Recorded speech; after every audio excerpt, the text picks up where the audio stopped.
Yeah, you see, this question comes up a lot too, and it shows the extremism inside these movements. So, the vast majority of the American people, I don't think have a significant or serious issue with adult trans people. I don't. I've hired them, I work with them. I have no issue at all with that. But there's a conflation of an adult making a decision to dress a certain way, act a certain way, go on certain medications, go through medical procedures to get to an identity that they like, which I think they have a constitutional right for, and we should embrace that. And telling a 10-year-old child that they need to go on puberty blockers and go through gender reassignment surgery. And in some cases, in the state of California, for example, the schools aren't even legally allowed to tell the parents that the children express these things. Children cannot consent. They cannot consent. They can't consent to sex. They can't consent to tattoos, to alcohol use, to tobacco. And when it went from one side to the other side, and both of them seem to be the same monolith, meaning you have to agree with both things or none, that's the line that most Americans drew, and they said, "We just can't cross this line anymore." And it led to some really catastrophic debates and arguments. And at the end of the day, it meant that we forget that people are people. If you have a body dysmorphia, it doesn't matter what that dysmorphia is, whether it's gender dysphoria or if it's anorexia, it's a terrible situation because your perception of who you are as a person is different from the biological reality. And that delta causes you pain, a mental distress. So much so, in many cases, people take their own lives or they do things to harm themselves. And it's among the hardest of things to treat as a doctor. You know, you can use cognitive behavioral therapy and acceptance and commitment therapy and various substances. And sometimes they work and sometimes they don't work. But this particular community has one of the highest suicide rates. So when you do a medical procedure as a medical professional, you have to measure outcomes and you have to say, for the things that we're intervening with, what are the outcomes? Another big problem is that it seems like the science has been tremendously politicized. There was a study where the authors of the study refused to publish it because it disagreed with their politics, saying that the interventions that they're using don't seem to be effective and have a positive outcome. And positive outcome doesn't mean that every single person, you can find a person in the set where they've had a good thing. Positive outcome means the risks outweigh the benefits. Putting people on hormones their bodies were not designed for and doing complex surgeries on people, they typically have long-term problems.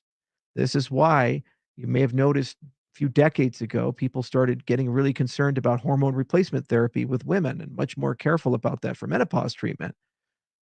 And it's why bodybuilders who take a lot of testosterone and human growth hormone and steroids and other things, they tend to have really bad outcomes and die.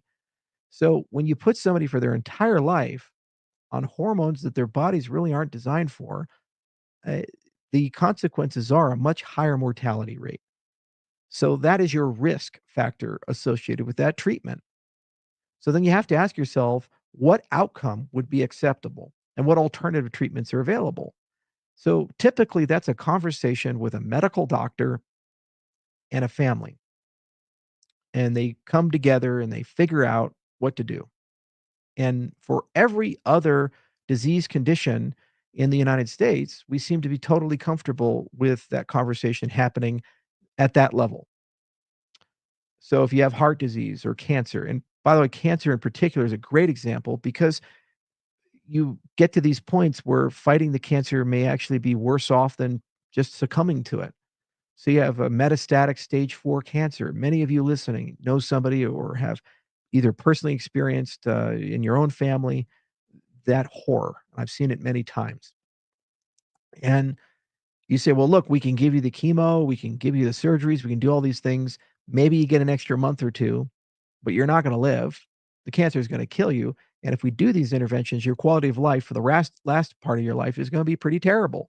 So maybe, just maybe, we just go into palliative care and we just kind of ride this one out as far as we can take it, but we don't intervene because the consequences of intervention are pretty terrible. Every oncologist has 100 of these stories. Back surgeries are another great example. A lot of people listening have back pain, back problems, and they say, well, we can operate on your back. It's not intrinsically clear if a back surgery is actually going to fix your problem. In many cases, it makes it worse. So you have that debate and discussion with medical professionals, and nobody seems to have a problem with it happening there. But for this particular issue, it seems to be that the federal government has to step in and say, we are not going to do this on a case by case basis, but we have decided the only legitimate treatments and protocols and actions and activity. Children are highly malleable. There's at least one kid who identifies as trans at 10 years old, who by the age of 18 doesn't do that anymore and is perfectly fine. Some people, when they're growing up, want to be cops and pirates and astronauts, and they get out of it, and other people don't. That's why you look at these things on a case by case basis. But then to say what we're going to do is indulge and embrace it, cut the parents out, and the state of California made that decision, and then commit them to therapies which have permanent consequences decades later in their life is one of the most unethical things that has ever been done in the medical establishment. And anybody who seems to stand up against this is labeled as anti trans. I'm sorry, these are just different topics and issues. And it's something that a lot of people, especially medical professionals, care very deeply about. And they were just blown away by how violent the counter reaction is. In fact, people threatening to take their medical licenses away. So that's why I don't think it's a human rights thing. I think it's more a predictable counter reaction, and it went way too far in one direction. And now, unfortunately, the pendulum is swinging, and it's a gross instrument. So that nuance is lost. From my part, I have no problem with people that make these types of decisions as long as they're consenting adults. And I have no problem working with them. I have no problem, collaborating, building things. And there's no discrimination there. They're human beings, and they should be treated with empathy and sympathy. And I think we should love them just like we love each other. Okay, but we have a duty as a society to protect children. And I'm sorry, children cannot consent. Children are highly malleable. Children are easy to influence. They can be convinced of things that aren't true. And we've seen that again and again and again in policy. And if there's going to be a medical intervention, the medical intervention needs to be a discussion between the family of the children, the child, and the physicians. And we need to get the government the hell out of this whole thing. Absolutely the hell out of this thing. And it is a terrible thing to invest in junk science. If you're going to do a drastic intervention that requires a surgical or chemical intervention, which could have permanent, irreversible consequences, you have to have an incredibly high bar of evidence that that intervention will result in a positive outcome for the aggregate. And what metrics would we trust then? Patient satisfaction, hard to measure. Suicide rates, well, we don't know. And with dysmorphias, they're exceedingly difficult because there's triggers that come in. If you're anorexic and somebody looks at you the wrong way, the first thought you think is, well, that person thinks I look overweight and my body is wrong and I look terrible. Maybe you have some dust on your coat from chalk, but that's your first thought. And no amount of therapy can completely get rid of that. So there's an imposter syndrome associated with these things. So trying to get closer and closer to something, it's an unachievable target in many cases. So a large part of the treatment protocol has to be creating therapeutic structures where people can create a merged identity and feel comfortable in their own skin. And you don't feel comfortable in your own skin, even if you have no malady until you're in your mid 20s and 30s. People grow up. It takes time to build an identity. And you don't doubt me, then go talk to a 16-year-old and come back 10 years later, come back 10 years later, talk to them at 26 and talk to them at 36. And you tell me if they're a different person or the exact same person. You tell me. George Washington was a rebel outlaw and just very arrogant, and he was doing all kinds of shenanigans when he was in his teens, and he was so arrogant he couldn't even admit he didn't speak French, caused a huge political incident, started the French and Indian War almost. And then at the other side of his life after he grew up, he didn't take absolute power when he had a chance to become a king. The George Washington in his teens would have never taken that deal. So people change. So why are we taking a snapshot of your identity, saying that's your permanent thing, and we have to follow it all the way through? Doesn't make any sense at all. And the people who believe in these things, I don't understand it. And even if they do, that's fine. It's their right to talk about it, but they shouldn't mandate that that is the only policy of the United States of America. And anybody who disagrees with it's evil person and is harming human rights and torturing people and these types of things. It's a pretty sad situation.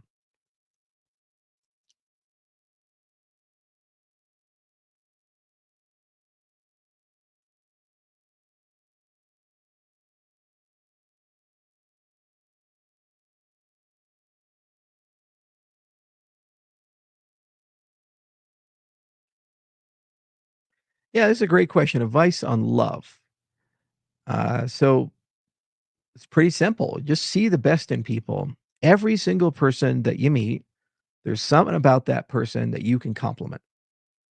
Abraham Lincoln used to say, to paraphrase him, that I don't like this man. It must mean I don't know him well enough. And I think that's really the case. You have to step aside and take the person's politics, physical appearance, their mentality and personality, and all these other things, and just take them out for a moment and just look at that person and play an exercise and say, for the next 5 minutes, I'm going to find something to like about this person, something positive to say about this person. Many of you know, for example, that I have strong disagreements at times with Vitalik Buterin. But as an exercise, it's pretty easy for me to compliment him. He's a genius and he has a high degree of internal integrity, and he's an inspiring leader for the people who like him.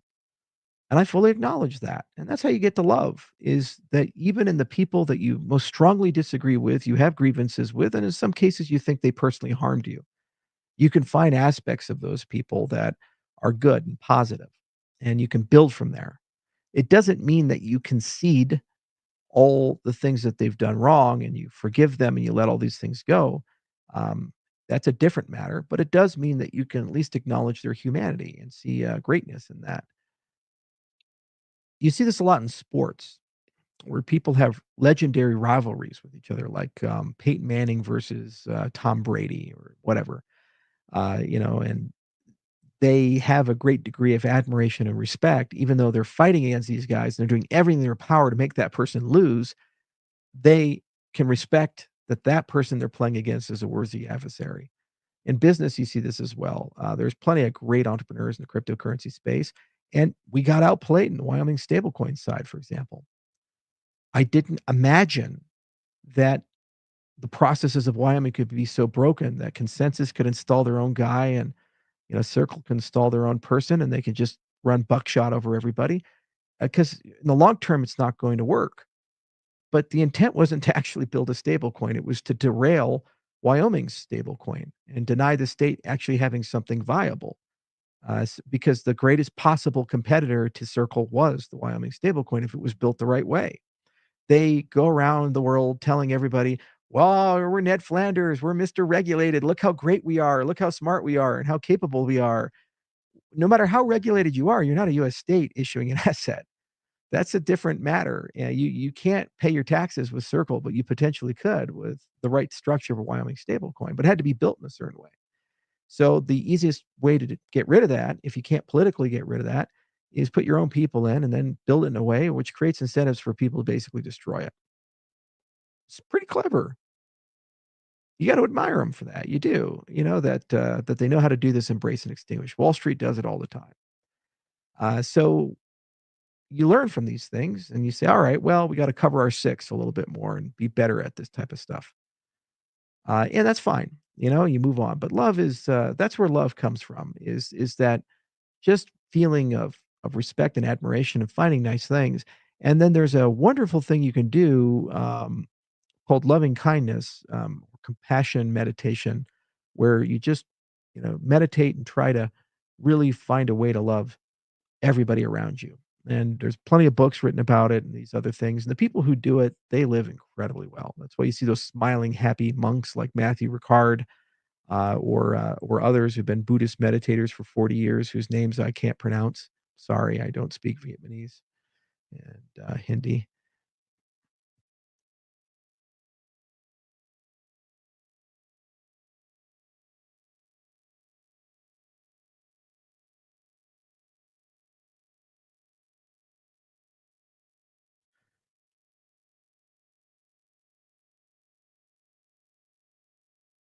I'm into rust-free older trucks. Do you see many in Colorado? The problem is the most reliable trucks are the most likely to be the ones that are old, that are broken. We run into this with my contracting company. I think I own like 50 to 70 trucks. I don't even know how many trucks we end up having in that damn thing. You go up to Gillette, you'll see our logo on all these Fords and, Chevys. I'm a Chevy man, but they all buy Fords up there because my brother and dad are Ford fans. The, F-350s and 150s. You're in crypto, not politics, man. Sorry, man. Crypto ate politics. President issued a meme coin. Welcome to the future.